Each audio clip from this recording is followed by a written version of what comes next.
Antes era un hombre respetable. Uno de los mejores hombres del regimiento. Y de pronto lo dejó todo. ¿Por qué haría algo así? Mi padre me enseñó a pensar por mí misma, Wayne. No necesito ninguna ayuda. Curiosa pregunta para una persona que se pasa la vida hablando con gente a la que no ve jamás. Buda nació en la India, ¿sabe? En Nepal. Actualmente es Nepal. ¿Me permite preguntarle qué es lo que busca? Sí. Lo mismo digo, detective Crews.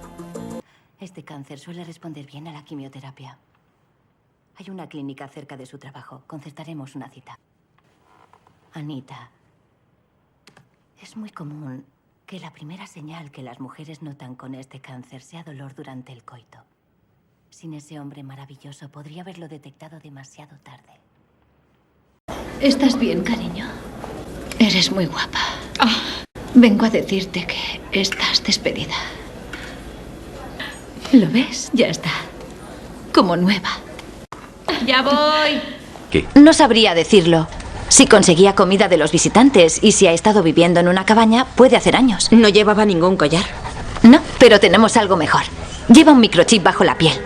Si su propietario está registrado, ahí está, Michael Axton. ¿Le gustaba Jerome? Era todo un caballero. Y siempre se duchaba y se enjabonaba todo el cuerpo. ¿Y qué hacían cuando estaban juntos? Avistábamos ballenas. Eso. Parece un poco nervioso, cielo. ¿Es la primera vez? ¿Qué? ¿Tú no estás casado? Con la ley. Casado con la ley. Pues llámela. Quizá libre hoy. Jake está en la India. He venido en cuanto he podido. Oigan, no puede ser Jake. A mí también me manda emails. No muy a menudo, pero es la forma de ser de Jake. Quiero decir que es un poco raro. Jake el loco. Así es. Mi hijo no odia a los hispanos, ni odia a los inmigrantes. Sería como odiar a su familia. Sí.